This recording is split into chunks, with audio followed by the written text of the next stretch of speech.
Okay, well, hi everybody. Thanks for coming along, for making the time. So in this presentation, we're going to be looking at doing fully automated deployments using these two products, Octopus Deploy and TeamCity. So a bit of an agenda. So we'll start off by looking at the theory behind automating deployments with the two products, talk a bit about their strengths and the things they do well and how they can work together. And then we'll have a look at a few demos. So we'll look at creating packages of our .NET applications that we can deploy using Octopus. We'll look at the process of deploying them, and then we'll look at triggering those deployments out of TeamCity. So most people, I think, are familiar with TeamCity. It's a continuous integration and build server from JetBrains, and it really excels at doing the kinds of things a CI server should do, such as taking code out of version control systems, and it has a wide range of support for different version control systems, building that code, running tests, gathering code coverage metrics, and producing artifacts that we might want to deploy later. Octopus Deploy kicks in where TeamCity leaves off. So what Octopus Deploy excels at is taking those artifacts that you've built, so the binaries, the asset files, and so on, and then pushing them up to your production servers, so web servers, application servers, database servers, configuring them locally, so making changes to IIS, setting up Windows services, running database scripts, and so on, and doing all of that in a way that allows you to easily model your deployment scenarios. So these packages need to go to this set of machines, these packages go to these machines, these configuration settings need to change between environments, and so on, as well as giving you a bit of a dashboard where people in your organization can jump on and have a look and see which versions of your application are in which environment at a given time. So in any automated deployment solution, there's a few key concepts or components that we need to make an automated deployment work. Initially, we're going to need a version control system, so developers are checking their code in, and we need a central place to store that. We have a build process where we take code from that version control system, and we're using that to produce artifacts, so binaries, package files, and so on, that we can then deploy.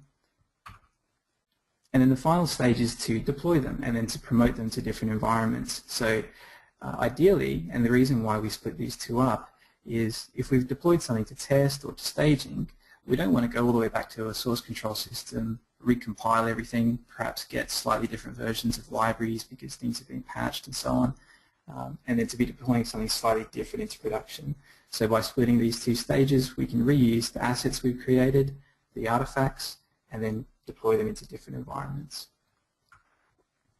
Now that item in the middle, the artifact repository, that's a term that comes from a book, Continuous Delivery. In ITIL, it's referred to as a definitive software library or media library. And there's a lot of different examples. So it might be a file share, it might be a third-party product like Nexus or Artifactory, or it could even be TeamCity. So if you've done builds in TeamCity, you might have noticed that there's an artifacts tab where TeamCity can take things that you've produced during a build and make them available for use later. But the key concept of this is that it's a single place where we can go and we've got all of the different release candidates that we've built so that we can redeploy them at a later stage. So if we're ever asked, can you redeploy that build that we had 3 months ago, we've got a single well-known place to get that artifact from. To handle artifacts, Octopus uses the NuGet package file format, which is an open source file format from Microsoft. It's based on the OpenXML document specifications, so it's basically a zip file containing all the files you want to deploy, plus a manifest that describes what's in it. So on screen here you can see a UI for looking at NuGet packages, and on the right we've got some content. And on the left, we've got this metadata. So every package has an ID as well as a version number, which allows us to know which version of the package we're actually looking at. If you're from a Ruby world, this is the equivalent of Ruby gems. For Node.js, it's a Node Package Manager, Maven for Java, and so on. It's the same concept, but in the Microsoft .NET world. The reason Octopus standardizes on this is that NuGet has great support within the Microsoft ecosystem, including from TeamCity. So if you haven't tried it, TeamCity can be enabled as a NuGet server, and any NuGet packages you create in your build are automatically available for use through that NuGet repository. So looking at how TeamCity and Octopus can work together, as we mentioned, TeamCity excels at taking code out of a wide range of different version control systems, building it, testing it, doing all of those things that we need to do to make sure that we've got a high quality package that we can deploy later. And TeamCity can make that available through its internal NuGet repository. Octopus is then going to take over the role of taking the packages out of that repository, pushing them to the different environments, promoting them, and configuring them for each environment. So the first demo we'll look at is how do we create a package, a NuGet package in TeamCity that we can then deploy with Octopus. So jumping to Visual Studio, I've got a solution open here which is just a sample. It has an ASP.NET MVC project and a Windows Service project. And it looks like a standard set of Visual Studio projects. The only difference is I've added a couple of PowerShell files, deploy.ps1 and post-deploy.ps1. And if those files are included in a package, when Octopus installs it on a target machine, it will run that package. And so we can use that for doing things like setting up IIS websites, registering Windows services, and so on. And we don't have to mess around with configuring PowerShell remoting or have any concerns about being on a domain, that kind of thing. So Octopus can take care of that. So I've created this solution. I've got it building. So if I jump over to my TeamCity server, you can see I've got a simple build configuration which just builds the code, runs unit tests, and will soon produce a package. If I look at the artifacts section, you can see currently there's no artifacts, so that's the thing that we're going to try and fix up. So I'll start off. I'm going to go into this build. You can see the build was successful previously, so far we're just compiling it. If I go to build steps, we've got two steps. So one is calling MS build, and the other is running NUnit. I've also got a build trigger, so that when I check changes into source control, TeamCity is going to pick up those changes and do the build. I've also set up two build parameters. So one is the build configuration. So this value will be passed to MS build as an MS build property. So for those familiar with Visual Studio, when you do a build, you can choose debug or release, and this is just going to pass in that setting. And because my project uses some NuGet packages as libraries, TeamCity will automatically go and fetch those NuGet packages to save me checking them into source control. But to allow that to work, there's an environment variable I set within TeamCity that tells NuGet that it's safe to go and do that. Because out of the box it won't. So what I'm going to do is add a couple more build parameters here. The first one will be called run Octopack, and that's going to be a system parameter to allow it to be passed through to MS build, and it'll have a default value of true. I'll also go and edit this. So if you're not familiar with these parameters in TeamCity, by default these values will be used, and that'll be passed to MS build. But when users run a build custom, for example, not from a trigger but they manually click run, this information can appear in a dialog and just make it a bit more friendly to them. So I'll call this create package, and I'm going to make it a checkbox, and if it's unchecked the value will be false, and save that. So this run Octopack property will be passed into MS build, and we're going to install a little MS build set of targets in our sample project, which is going to allow Octopus to automatically create these NuGet packages. So that's the first the parameter I'll set, and the second one will be called Octopack package version. Again, a system property, and here what I'm going to do is use one of the predefined TeamCity build parameters, and I'm going to take the current build number. So on a previous screen I had that configured to be 1.0 and then an incrementing number, and that's what I want my NuGet package versions to be as well. And I'll just give that a friendly name, package version, and make it a text box. So saving that, if I jump back to my tab and go to the run dialog and build parameters, I get a bit of a nicer experience editing these. Now that alone won't be enough to produce the package. I'll have to go to Visual Studio, and I'm going to install a package called Octopack within my project. So selecting my web project here, I'll run that. That'll go to the NuGet repository, download the package and install it. And all it's doing is it's adding a custom set of MS Build targets, which if that run Octopack parameter is passed in, will automatically go and produce a NuGet package containing the files needed to deploy this application. And we'll do the same for the Windows Service project. So selecting that here, installing Octopack. So that's done. We'll just make sure everything is saved.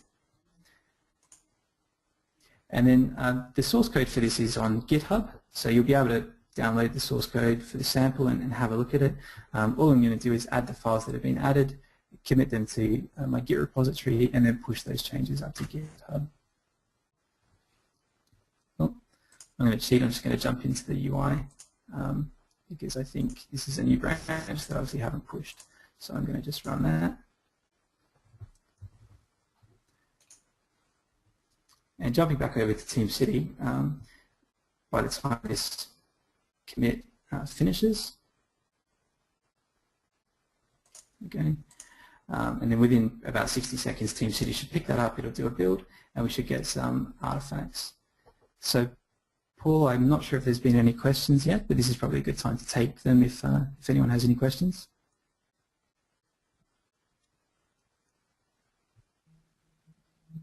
No, I think we're good to go so far, Paul. Okay. We can see here that TeamCity's detected that change. It'll shortly build that code and run the test, and we should hopefully get some artifacts as part of that build.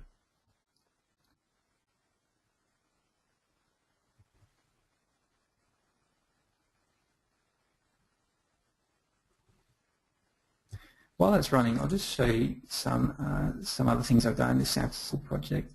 So over in the sample, we have a web configuration file, and we have a custom application setting here called site environment, which is just a value which I'm going to be displaying in the UI when this application is deployed.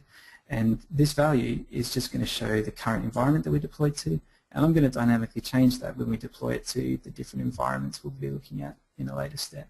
So site environment application setting.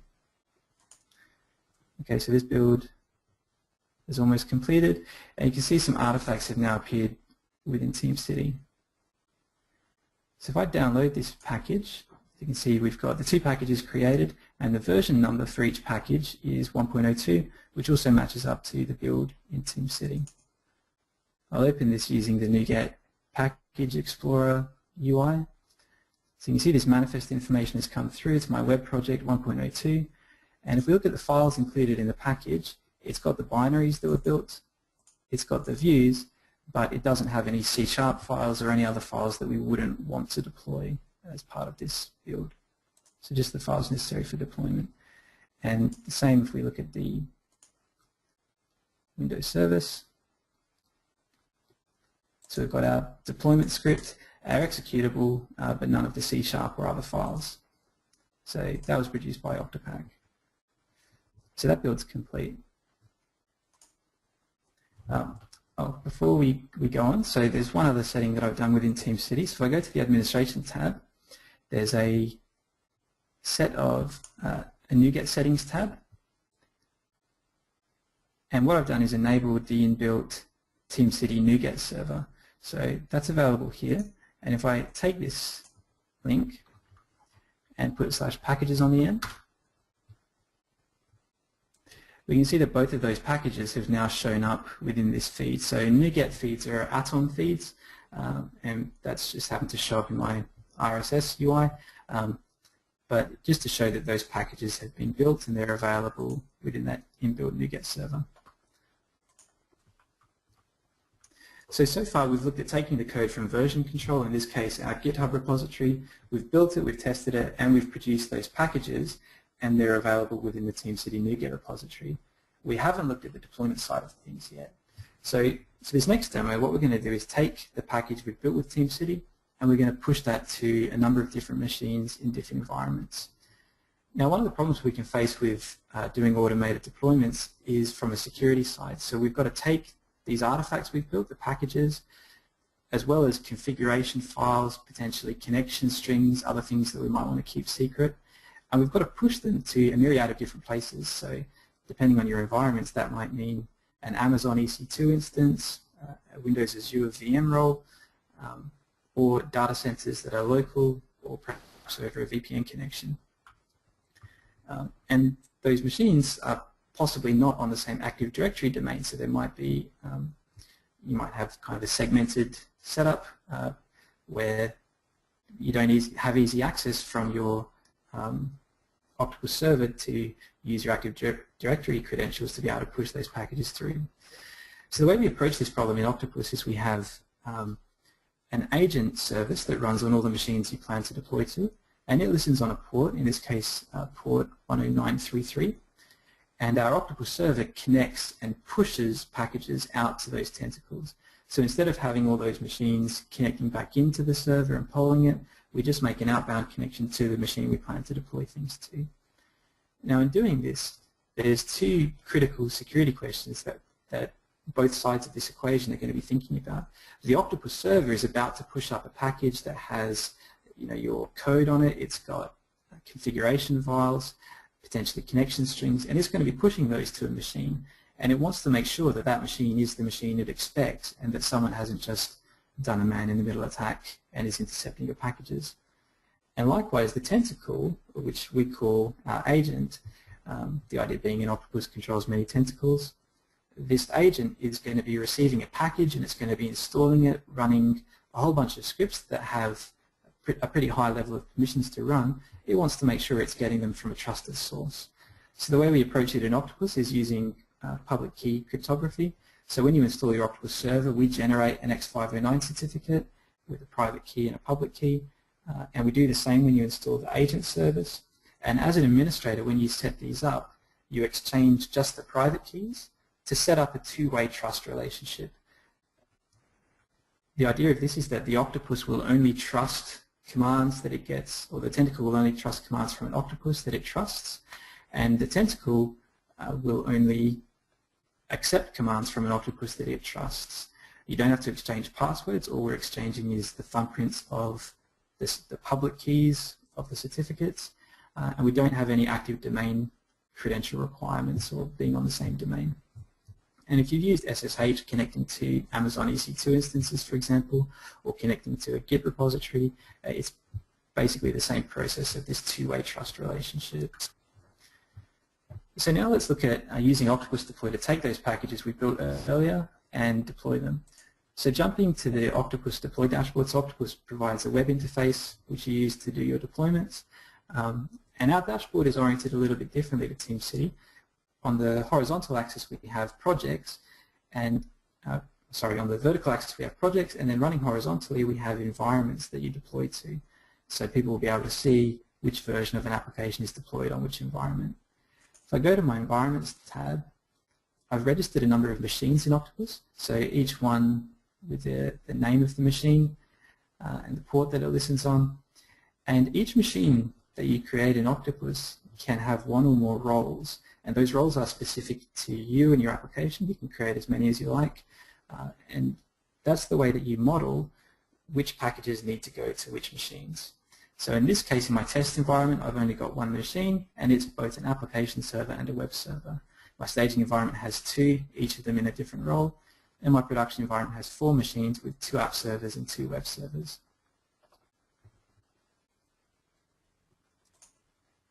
If I go to the Configuration tab, we also have a NuGet tab, and here I've connected it to that TeamCity server. So packages that are created from TeamCity will be available within my Octopus server. Now I've created an empty project for this sample, and what I'm going to do is specify the deployment steps. So the first one, we provide a number of different steps that you can run, running a PowerShell script, for example, sending an email. And we also have the ability to pause a deployment while it's running, either at the start, the end, or partway through a deployment for a human to get involved. So that might be, I deploy a package here, and now I wait for someone to come and manually verify that it works before I deploy it over here. Or it might be that we wait to get approval from marketing before we continue with the deployment. So anything that requires a human to get involved, Octopus can cater for that. But in this case, we're just going to deploy a NuGet package. So I'll type in the name of the package. It's going to go and query packages that match that.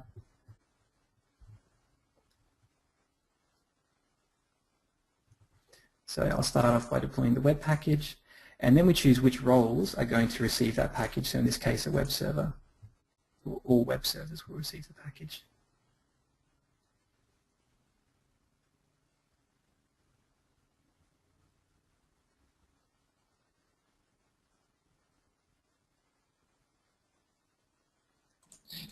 Hi Paul, one of the guys has just asked on the questions, do NuGet and Octopus work in a Java on Linux environment, or are they Microsoft only?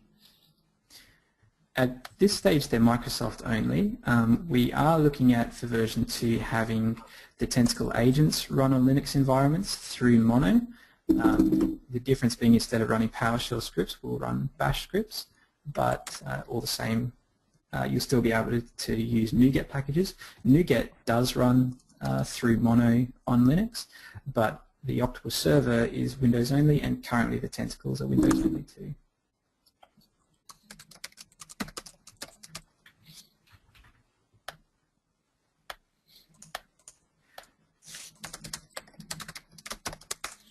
So the next step, so I'm going to take my Windows Service project and deploy that to my app server roles. So hitting add. The other thing we can configure as part of an Octopus project is variables. So typically things like connection strings and other settings are going to change depending on the environment that we're in. So Octopus allows you to create these variables with names and values and apply them to a specific scope. So you can see I've got a few defined. For example, my website is going to get different IIS web bindings, so all listening on port 80 but with a different host name, depending on the environment that it is in. Likewise, that site environment application setting that I had, I've defined that here, and I'm actually referencing an inbuilt Octopus variable called the environment name, so I can apply that to all, but it's going to substitute to put in the name of the environment here. So that's this concept of variables. So going back to the home page, I'm now going to create a release, and for now I'm just going to do a manual deployment. So a release in Octopus is made up of all of the different packages and the version of each package that you plan to deploy, and that whole thing is snapshotted and turned into a release. So my 1.0 release is going to be made up of these two packages and selecting these versions, which we get from our TeamCity NuGet server. You can also add release notes. So we'll create that release, and it's going to go off and get the information about these packages. And this page then gives you a single place where you can look at a release, and the packages and the versions that were selected, as well as the different environments it's been deployed to. So we haven't deployed this yet. We'll now go to deploy.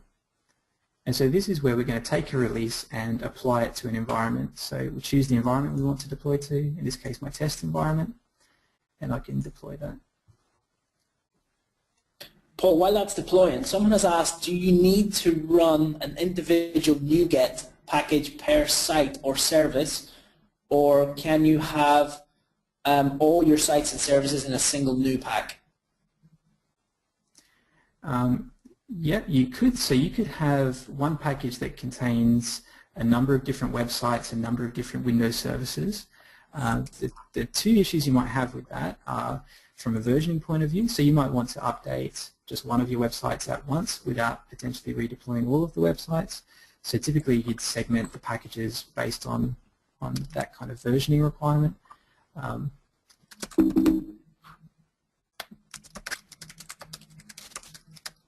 But you definitely could have one package. Octopack just makes it easy to create those packages. So NuGet has a command line that you can call during a build, but you've got to make sure that your files, for example, that you're excluding the C# files and so on. So Octopack just does a lot of that by convention to create a solution that just works most of the time. And obviously, if you've got a very advanced scenario, you could create NuGet packages manually. They are just zip files with manifests, so that, and there's a lot of tools that can create them. And a follow-up question off the back of that. Why not only run NuGet pack rather than use an Octopack? Yep, so you could run NuGet pack. The issue would be that when you run NuGet pack on a project, by default you will include files that you probably don't want to include in your package, like your C# files. So Octopack is effectively just calling NuGet pack, but it goes through and selectively chooses which files to do. But prior to Octopack, everyone just called NuGet pack manually, and some people still do, and for some complicated builds, that would still be the path to go down. But in the general case, Octopack just makes it a little bit easier. So this deployment has run. We've deployed the test successfully. You can see the deployment went through a number of stages. So first we go to the TeamCity server, we download all of the packages, we work out which machines are going to receive those packages, and we push them up. And we do that before we start installing any packages, even when we have multiple packages to run. And that way, if the upload fails, we haven't gotten halfway through a deployment only to find we couldn't upload one of the packages at the end. Once everything's uploaded, we then go through the installation phase. So if I go down here, you see that these steps get run sequentially. So we did the web step first because we specified that first. We work out which machines will receive the package, and then we can see the log that came from that machine as it ran the package. So here it called my deploy.ps1 PowerShell script. We got the output from that PowerShell script. And going up, we can see that it also made a change to one of the app settings. So we found the site environment app setting, and we went and changed that value. So by default, Octopus will look for those config files, open them up, and try and fix up any app settings you've got. But obviously, if you had something more complicated, you can run PowerShell script or XML config transforms. Okay, so with that deployment complete, we can then take that deployment and promote it and put it in a different environment. So now I'll push it up to staging and hit deploy. And while that runs, I'll go back to the dashboard, and you'll be able to see the dashboard is starting to fill out. So we'll have a project which has a test environment, and it will have version 1, and we're currently deploying version 1 to staging. So you can imagine having a large monitor in your office that has this dashboard showing, and you'll be able to see which versions are deployed to which environments, how long ago your UAT environment was deployed to, and so on.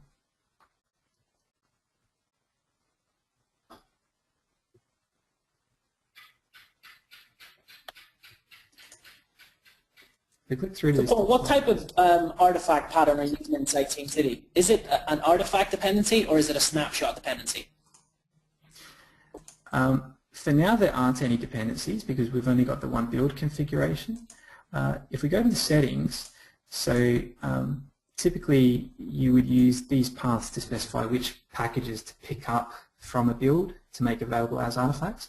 The Octopack package, when it runs, if we look at the build output here, it actually uses TeamCity service messages to tell it that we've produced a package.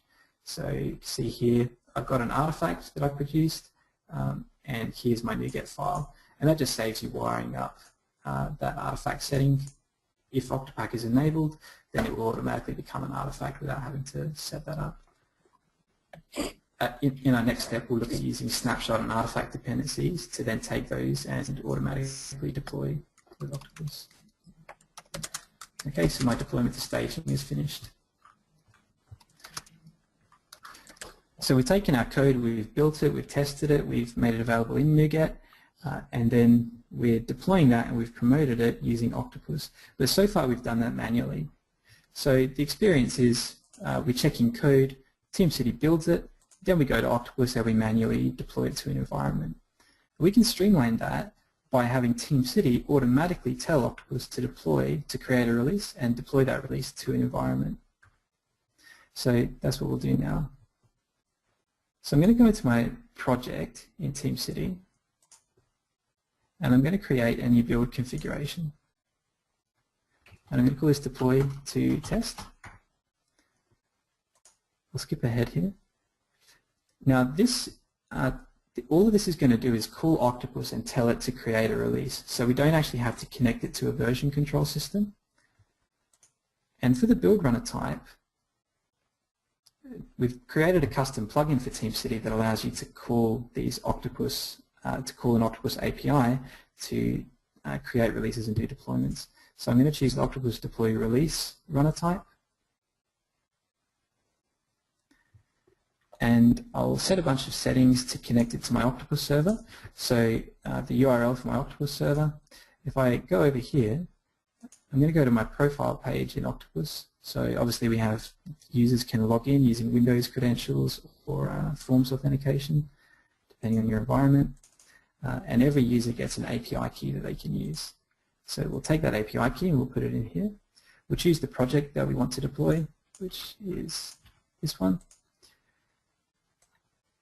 And what I'm going to do is I'm going to use, for the release that I create, I'm going to use my build number from TeamCity. And I'm going to set that build number to be the same as the build that produced the packages. So we'll go back and do that in a minute. Now, these settings will create a release. We can also then deploy that release to an environment. So I'm going to choose test.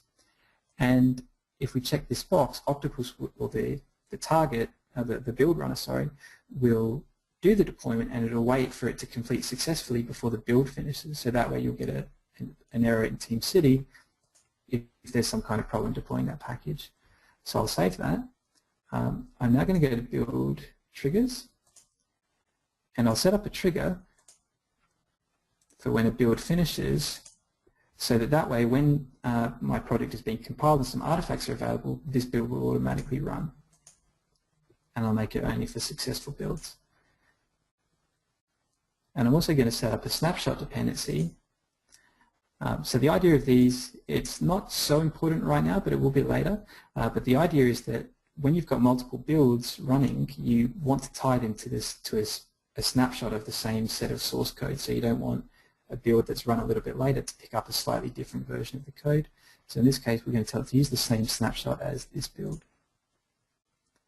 And we'll save that.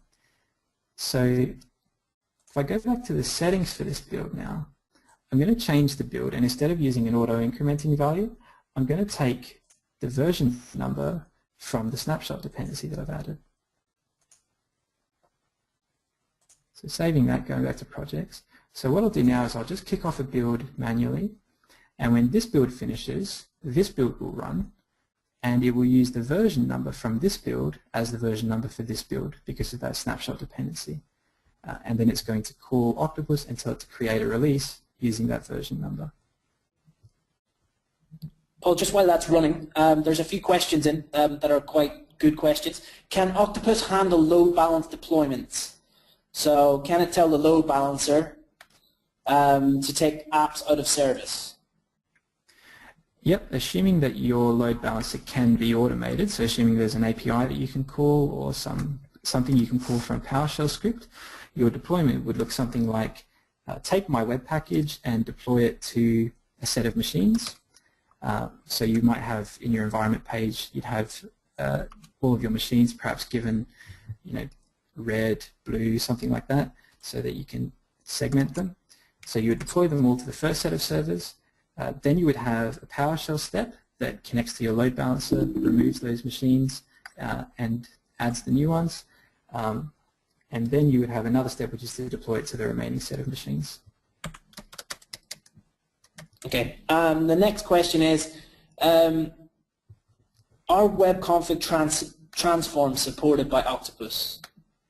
They are. So if you've got a config transform called web.release.config or an application, for example, if you're deploying a Windows service, if it ends with .release.config, we'll always run it as an XML transform. And also if you have a transform file that's named after your environment, so here I'm deploying to test, my environment name test, so if you've got test.config, we'll also run that, so you can have environment specific transforms as well as a general release transform that will run. So while that's running, I'll go back to the Octopus dashboard. And we can see this 1.03 release is now being deployed to my test environment. You can also go and have a look at the output for this build. It should finish shortly. So we've got this Octopus Deploy runner that's running. It's just using a REST API to connect to the Octopus server. It's working out what steps are in the release, and then it's going off to the NuGet server and it's working out which package versions are available. And over here you can see that for each of these packages, we've selected 103, and the reason we've selected that is it's the latest version that's available in TeamCity. Now that's pretty good in most situations, but if you've got multiple builds running at once and those builds take a while, then it's possible that we might be trying to deploy a package that's newer than the release that we're deploying. So we'll look at shortly a way of fixing that up to be specific, to only deploy the packages that we actually just built. So we create this release, and then we deploy it. We wait for the deployment to finish. It has finished, so this build has finished within TeamCity, and the deployment's finished over here in Octopus. So we're going to go and modify those settings now, and I'm going to add a new dependency, which is going to be an artifact dependency. So here I'm going to take those NuGet packages that I've built in the previous step, and I'm going to use those packages as part of my deployment. Now when we create this, we can choose the build that we want to take the artifacts from. In this case, because we're using a snapshot dependency, we don't just want to take the latest build, so TeamCity is helpfully telling us that we should use the build from the same chain option to take the artifacts that came from the build that we're running from at the moment. And then I'm going to set up a basic rule that just says take whatever NuGet packages were produced and put them in a folder called temp. And I'm going to clean that folder each time I run this so that I don't get a build up of old artifacts. So I'll save that. And if I go and edit my build step now, there's a command line parameter I can pass in because this whole runner just wraps a command line tool called octo.exe, and this is going to be packages folder equals temp. So that tells us when we're creating this release and we need to work out which versions of the packages to use, go and have a look in that folder and look for a matching package. Okay, so we'll have a look at that change in a few minutes. So the next thing I'll do is I'm going to go back to this project and I'm going to create a new build configuration, and this will be called promote to staging, where we're going to take that, if that previous build was successful, we're now going to take the deployment and push it into staging. We'll come back to set this build number shortly. Again, we don't need a VCS route. And instead of using the Octopus Deploy release, we're going to use promote, which instead of creating a new release, we'll just take an existing release and deploy it. So I'll enter the Octopus server information again.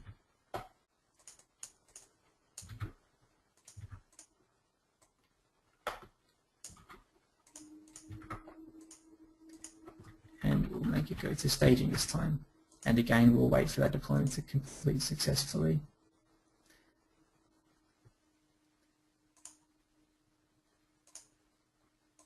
Now, just like our previous one, we want this to run when it's successful.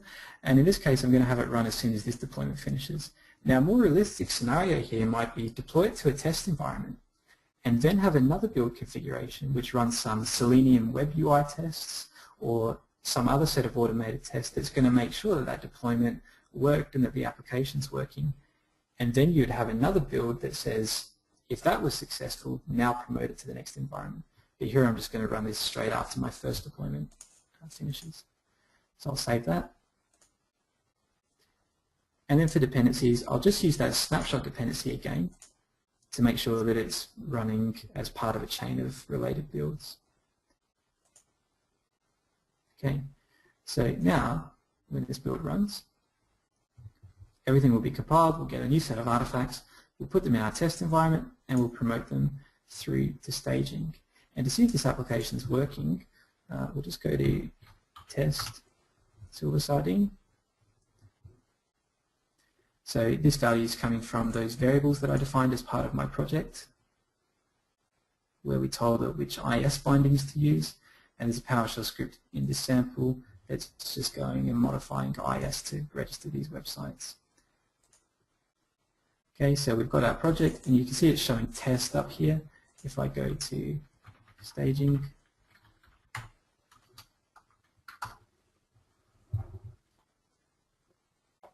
we'll get a similar thing, but it will say staging. If we look in the source code for this, so we've got our setting here that has the environment name. So this value has been changed as part of the deployment to each environment. And the view for this, actually it's over here. is just grabbing that value from app settings. So that's where that's coming from. So here we've got staging, whereas here we've got test, just to see that that is all working. So our build is running, we're now deploying it to a test environment. Sorry, Paul, someone has just asked, are they able to get the use of those Octopus Deploy agents that you've created, or build steps inside TeamCity? Are they going to be made available? Yeah, so this is something that we've been working on for the last week or so. The source code to it is on GitHub, and you can go and check it out. So it's github.com/octopusdeploy, and you'll find an Octopus TeamCity repository there. So the source code's available. We've got a couple of small changes to make, just cosmetic, and then we'll make them available for download within the next couple of days. And it's just a TeamCity plugin, so it's a zip file that you'll just drop into your TeamCity server, restart the server, and you'll have those targets, those build runners available.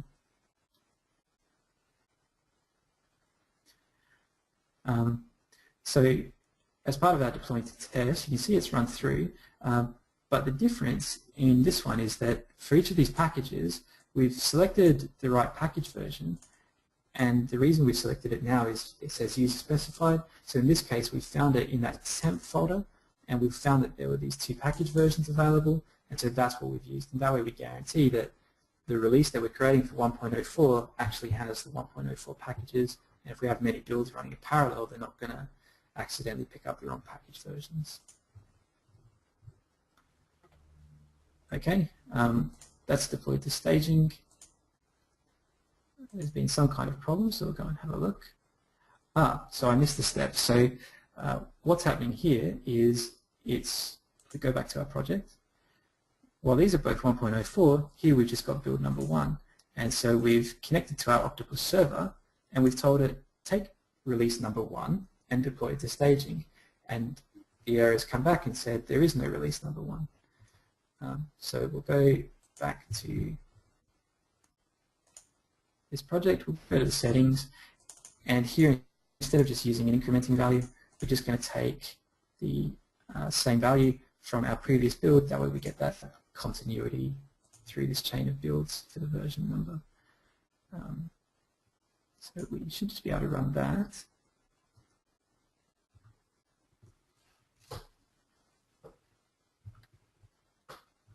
So now it's creating. So Paul, again, while you're waiting on that to run, yep, there are some questions about, can you change the version of the site that you want to deploy? So if you don't want to deploy version 1.0.4, can you tell it to deploy a different one? That's right. So if, for example, you want to pick up the latest package for one of your steps, but an old package for a different step or a fixed package, as part of this, you can specify package equals. So it would be the step name, so it would be something like silversardine.web, and the version number that you want. So you might fix it to be a previous version number. Just like on the create release, when you're manually creating a release. By the way, you can see that that deployment to test of 1.04 as well as to staging has completed. On create release, we could take the latest version of this package but choose an old version of this package, and it works the same way.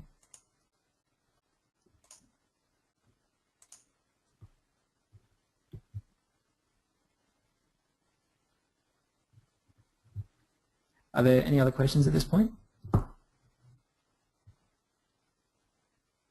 Okay, the next one is the dreaded, any recommendations on database schema migrations, or does this tool support database schema migrations?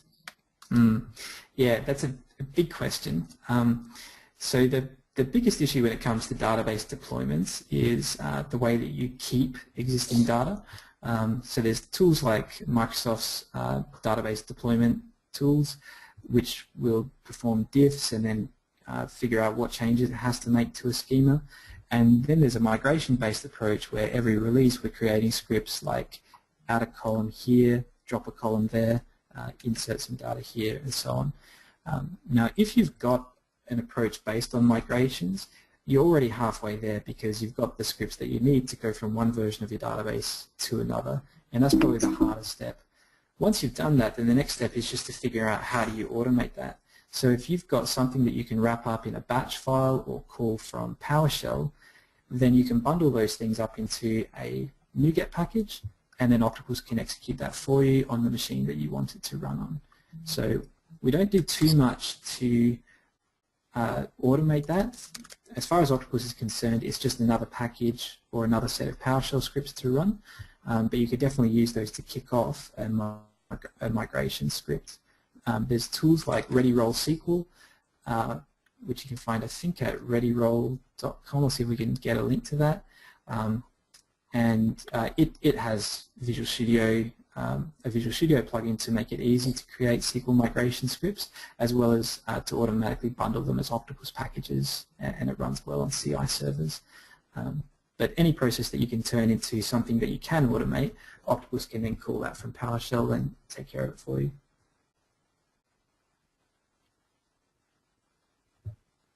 Okay, and another very interesting question, Paul, is can Octopus handle an approval workflow? So, example, QA and a manager must approve before pushing to production? Yep, so we'll do that right now actually. So we've got our project and we've got two steps which are just our NuGet packages. So I'm going to go to Add Step and I'm going to choose Manual Intervention Required. So this is where we're saying before this deployment can continue, I need a human to be involved. And we'll call this Approval and we'll say, are you sure? So here you'd add any notes that you need for your approval, and you can choose a group of users who are going to be asked to approve this. So it typically won't be the same set of people that are doing the deployment. In this case, I've only got one group, so I'll select that. And you can choose which environments it applies to. So obviously, if we're deploying to a development environment or a test environment, we may not need the same approval steps that we need for a production deployment. So I'll hit Add.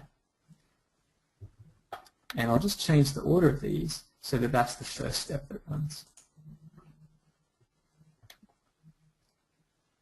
Okay, kick off a new set of deployments here so that we get a 1.05 release, and then that way that step will be run.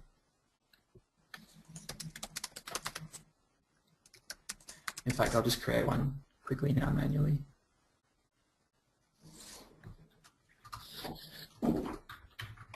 So 2.0, we use the same set of packages, except the difference is that this one will now include this manual release.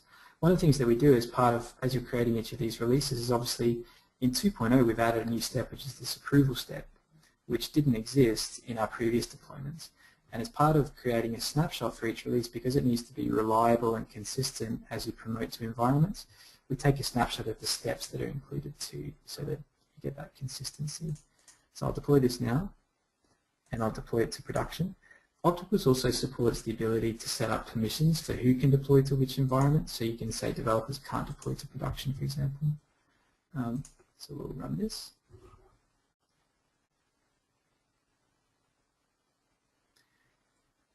So we'll go through the same set of steps. We'll make sure that the packages are available and on the target machines, but before we actually install them and configure them, this approval will appear.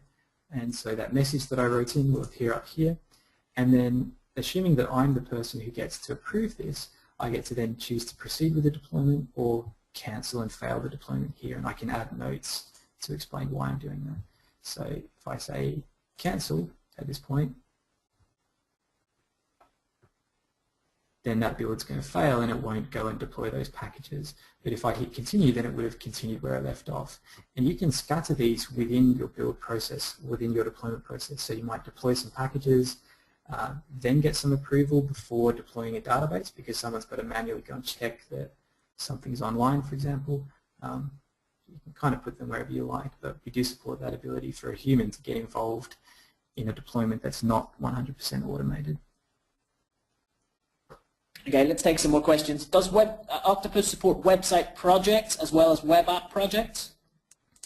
It does. Octopack doesn't. So because Octopack works through MS Build and website projects don't have an MS Build file, we don't have an easy way to figure out what files you've got and to turn them into a NuGet package. But if you take the contents of your website and then call NuGet pack the command line manually, you could then use that to create a package, and you could automate that through your build server. And then as soon as it's in a NuGet package, Octopus doesn't really care what kind of project it was. It just knows it's got a file with it's got a zip file with files it's got to deploy, and it'll treat them the same way. Another question is, using Octopack 2.0, I see it adds a DLL in the Octopack folder. Is there a way to avoid having to check that file into source control? Yep, so the DLL that you're talking about is a set of MS Build tasks, which are the ones that figure out what files are in the build and they need to be deployed. Unfortunately, it can't be excluded from source control. Now, typically a NuGet package you don't want to put in source control because TeamCity or your build server can go and download them itself, and they can be kind of large. In this case, though, because we're plugging into MS Build, we're providing some extra targets, and this package restore step that runs in NuGet is also based on targets. And if the targets don't exist, you won't be able to download those packages from NuGet if there are some target files missing, and likewise if the tasks files are missing.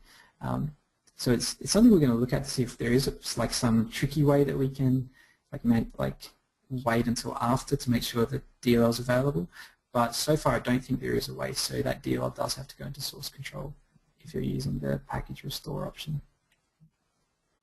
Okay, can Octopack read the check-in comments from Git or any other version control system and add them as NuGet release notes? So when you use Octopack, there's another MS Build property that you can pass. So the way you would do it from TeamCity is to go to Settings, go to Parameters, and the name of this, it's on the Octopack documentation page on GitHub, but with the system parameter, and it's called something like Octopack release notes file.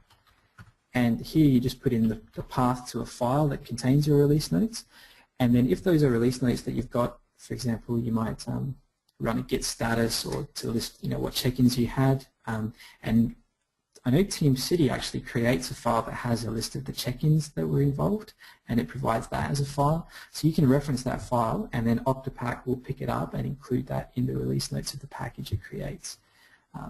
But so far Octopack isn't aware of the specific version control you're using, so it's sort of up to you to provide that file, but if you can then provide it, we can include it in the package.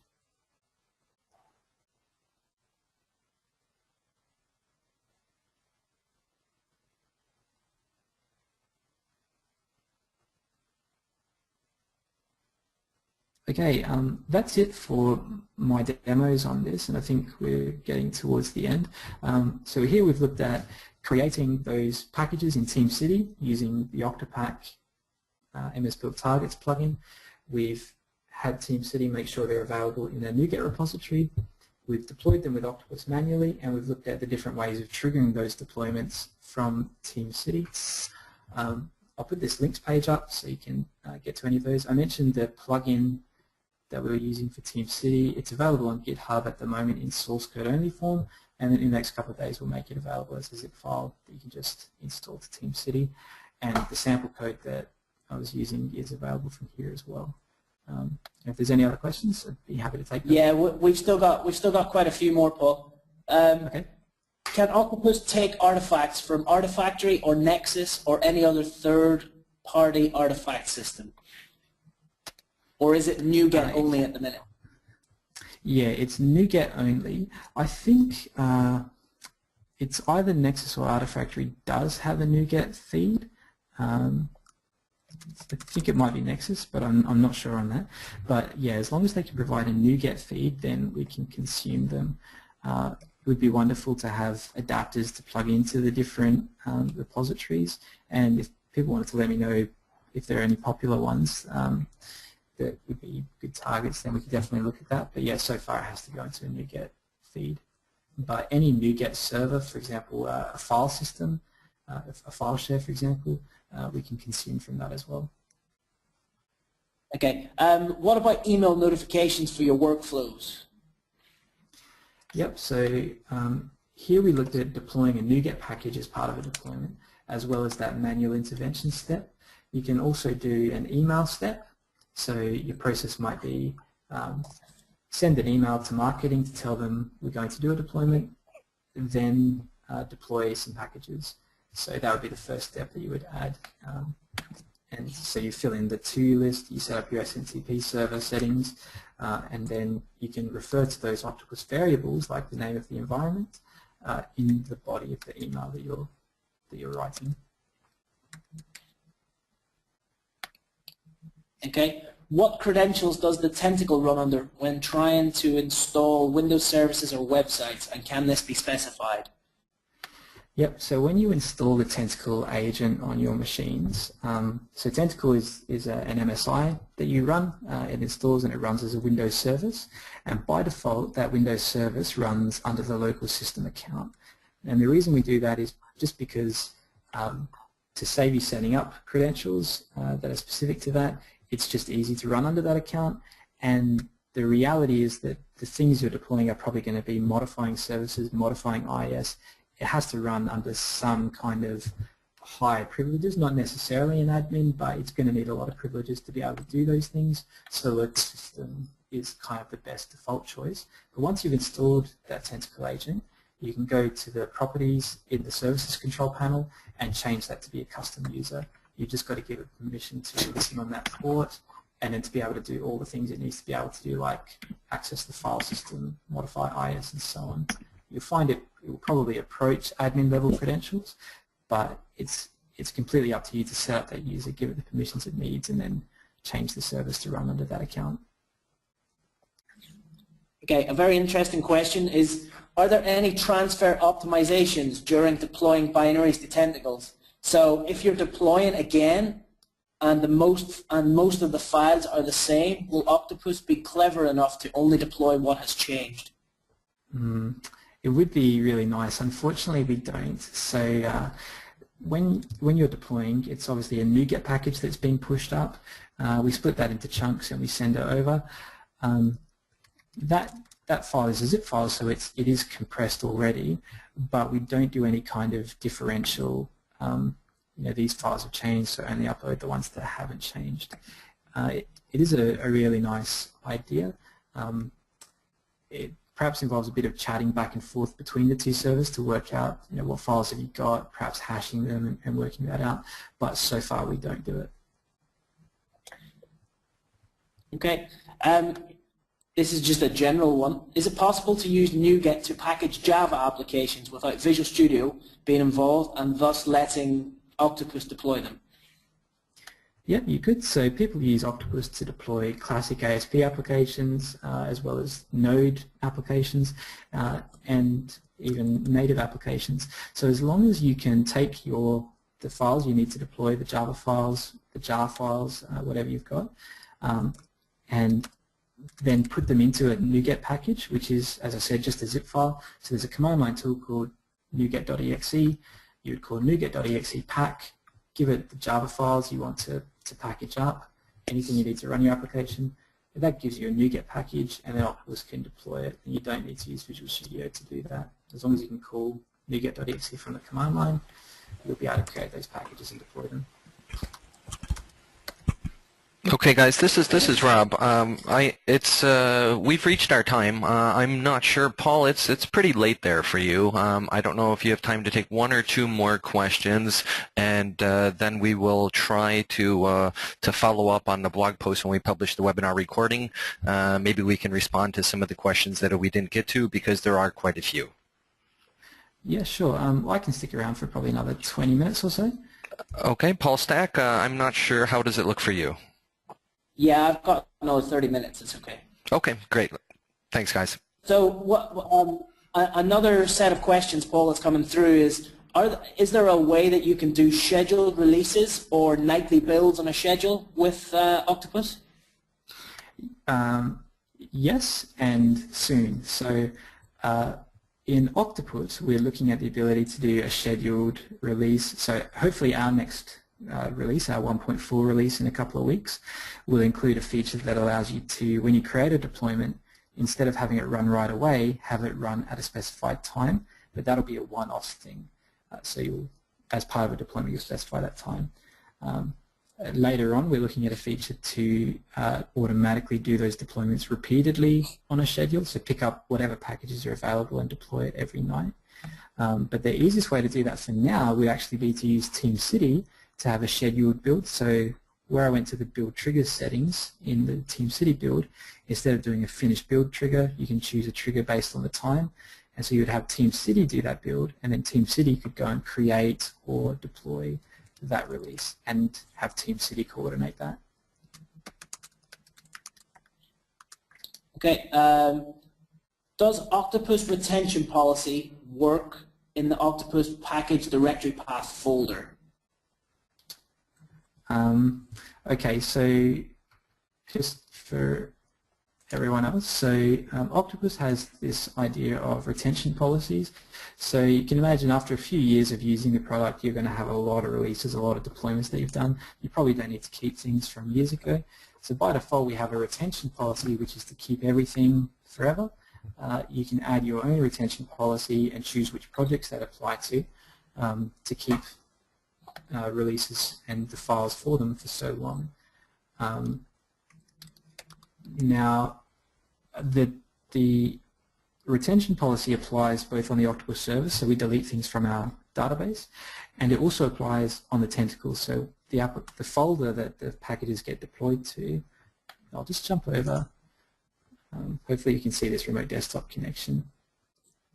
So when you install that tentacle agent service, we give it a UI that you can use to administer it, and you can choose where the packages are getting deployed to. So if I was to open up this folder, you'll see the files that are actually being deployed on the machine. So a different folder for each environment, and then for the package and then the version. So here are those files that got extracted.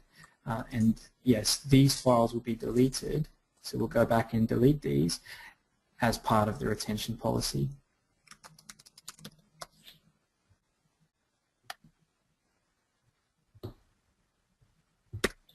Okay, is there any way that you can test the deployment on your local machine before releasing it to the server?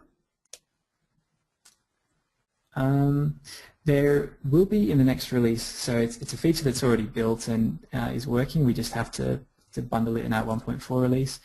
So you can install the Tentacle service on your development machine, or even just extract the binaries and run tentacle.exe, and then the NuGet package you want to run, and any variables that are available, and Tentacle will install that package locally.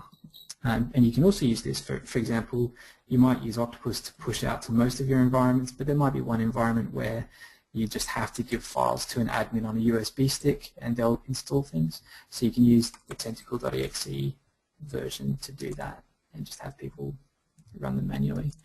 In answer to that previous question, sorry, just reading that again. So the question was, do the retention policies work? And then there's a special variable. So that folder that we looked at where the packages get deployed to, that's the default. But for a project, there's a special variable you can provide that tells it, actually, for this project, I want to deploy it somewhere else. Now, if you do that, the retention policy doesn't apply, because we're assuming that you're possibly deploying to a folder that you're deploying over and over to again. So we can't just go and delete the things from that because we don't know what's in it. So I hope that clarifies that question. And then maybe one more. Can you clone or copy a project in Octopus like you can in TeamCity? No, it's a feature that's highly voted for, and we'll be doing it soon, but currently you can't. You could go into so Octopus uses an embedded database, which is RavenDB, and there's a web UI that you can access from your Octopus server to get in there, and you can just copy the project document and give it a new ID and a new URL, and then you've effectively cloned your project. But we don't have a UI feature to do that yet.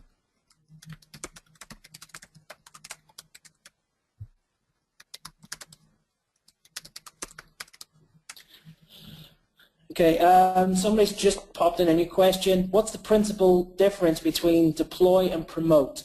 In theory, deployment to any environment should be the same process. Why have two names? Yeah, there is no difference. So for the build runners, we use So we have Octopus Deploy Release to create a new release and optionally deploy it to environments. And then we have Octopus Deploy Promote, where we are taking an existing release and deploying it to an environment, but the mechanics of it are exactly the same. We just have different buttons because in different contexts it makes a little bit more sense. I think perhaps we do need to change the names of those TeamCity runners to perhaps it should just be release or new release and deploy. I'd love to, if you've got any suggestions on what to name those, but yeah, there is no difference between promote and deploy. It's really your own workflow that determines if you're promoting or not. Okay. I think we're just down to the last few questions now, so I don't know if you want to just grab a few or... Yeah, how about two more? We'll call it a night. So how about cleaning up the package cache folder on the server? Yeah, we do automatically do that now. So as part of the deployment, I mentioned that the Octopus server is downloading the packages from NuGet and then is pushing them to the agents. And we do that just so that each agent doesn't have to connect to that NuGet server and download the packages itself, because it might be behind a different firewall or so on, so we can do it in a more secure way this way. So when we download those, they go into a folder called the package cache, and I think it's every 3 days we'll go through and we'll delete whatever files aren't being used, and we're getting a bit smarter around doing that now. In the past we didn't, and it just ballooned out, you know, because more deployments you'd get a lot of packages, but we do delete them now. Okay, and then we'll do one more. Are there any specific build reports that you can get from the dashboard? What kind of build reports do you mean? It doesn't give any more context. Maybe he means what sort of reporting can the dashboard give him that he can let other people see? Oh, yeah. So the dashboard in Octopus really just gives you a breakdown of which projects have which versions in which environment. So it's kind of a snapshot of what the current state of the universe is. If you go into a project, you can also see it at a project level. And if you go to releases, you can see which releases you had and which environments they were deployed to and the times that those happened. We don't have a separate reporting tab. We'd love to have it, so for example, to show velocity of how many deployments you're doing, which environments, how long they take, and so on, but we don't have that feature currently. Okay, cool. There are still some more, but I'm sure we'll try and wrap these up in the blog post that follows. Correct. We'll be publishing, once again, we'll be publishing the webinar recording sometime over the next week. We will take a look at the questions again, and if there's anything that we haven't covered in the webinar, we'll try to cover in a blog post. So I would like to thank Paul Stovell for the great webinar and for joining us. Paul Stack, thank you for helping with the questions. It's been very, very helpful and useful. And to the audience and all the attendees, thank you for joining us, for your time, your attention, and your questions. So thank you, guys.